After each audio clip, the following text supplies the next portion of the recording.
Hey everybody, I am Michael. This is a painting video. This is the painting I'm making in this video. It's a religious painting. It's a cross on a hill in front of a stormy background. I deliberately did a very simple painting because this was for a white elephant party. The limit for the crafts was $10. So I made something very, very simple.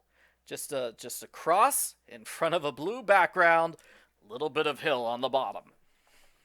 So I mixed red and blue to get a purple because I wanted to be a really stormy sky because that's what it was like on Good Friday. It was very stormy.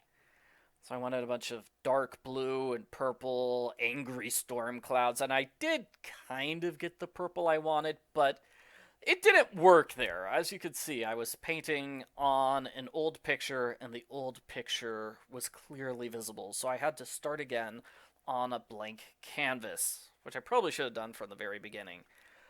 And doing this on a blank canvas didn't work as well because I lost the purple. This is all just blue. Yeah, it's kind of a dark blue. It works. It works. Still, I was really hoping for purple. One way you could change up the painting is to have more purple, or to have purple clouds. Here I did some black clouds, just made basic cloud shapes without too much care for what the shapes look like. Now, another way you could do it is actually try to make clouds and keep them in the painting. What I do here is I just blend them into the painting using the same sort of strokes I did to make the sky. So sawing strokes, back and forth, little smile strokes, or figure eight strokes too, those work as well. And I just blended them out. And as you can see, we've got sort of a stormy sky. Some areas are darker than others. This does not look like a very calm sky. It could be a lot stormier. If this was like a more detailed painting, I would definitely try to have more clouds, maybe even some lightning. Ooh, that would be cool. And lightning's not too tough to do if you have a storm cloud like that. What you do is you take the storm cloud and then you just you use your script liner. So it's the same way like you make tree branches, but just do an upside down tree branch that looks like a forked lightning bolt. It's the same thing as a forked branch, just upside down. So here I just blended everything out, and as you can see, it's a stormy sky. So I made a mistake here. I wanted to get the bottom done. It's kind of purple there at the bottom, right? So I tried flipping the canvas upside down to get the very, very bottom, and see, like that. And when I did that, I tried putting it on the edge of my palette here, or not palette, easel, and I dropped it. That's what happened. You can see in the background there boiled linseed oil.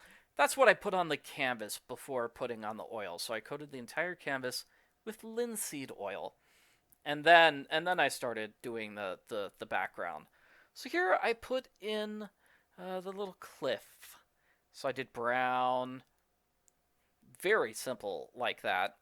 And then I took a slightly different color brown. I think I took a different color brown, either that or I took my brown and then I mixed it with black or something. No, this has to be a different shade of brown, definitely. So two different shades of brown just to distinguish the two cliffs. And here at the start, it's basically just fill in the entire area. That's why I did. And you'll notice I try to make strokes all the way across, because if you make a stroke that's only halfway, that only goes across halfway, that tends to leave brush marks and make it more obvious. And as you can see, I also tried wobbling the brush like that to give it a little layered effect. That's how you make a weathered wood effect, weathered rock effect too. Other way to do it is to use paint thinner, but paint thinner gets rid of paint, so that's not the best. Tried adding a little hills in the background, and here I'm just smoothing it out with a knife. That's what really makes it look like a rock, is you have that little bit of texture there with the knife. And then I did the same thing on the left. So here on the left, I did something slightly different. I did more scraping. So I scraped a little bit harder. So you can kind of see the canvas You know, it looks like it's more weathered, scraped rock. Does that make sense? Hopefully that makes sense. And then I came in and filled in like little holes, did the fine details. That's basically that. Alrighty. So looks like I had brown, gray, and black. Yes, those were the two different kinds of gray. Have got like three different shades of brown. So the cross, very simple. Just do a line of gray, just going up, and not gray, brown.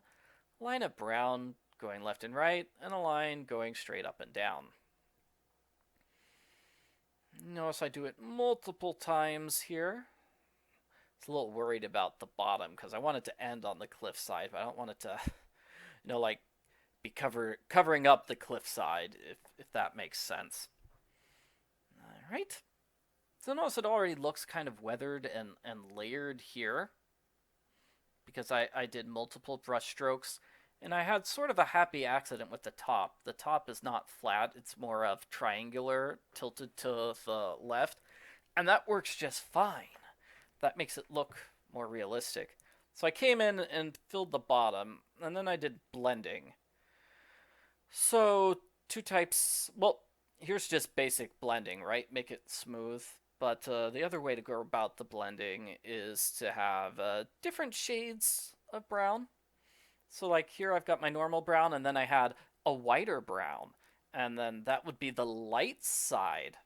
Also, I had a darker brown, and that would be the dark side. So, on the left, I did the lighter side, and on the right, I did the darker side. Also, tried to make lines.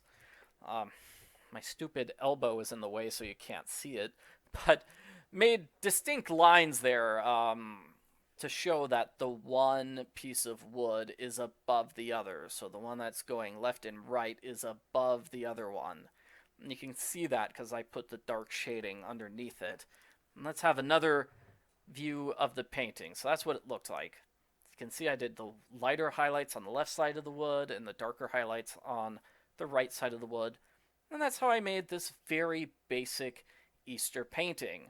Hope you enjoyed seeing me do it. I have other painting videos on my channel, but this is primarily a video game playing channel.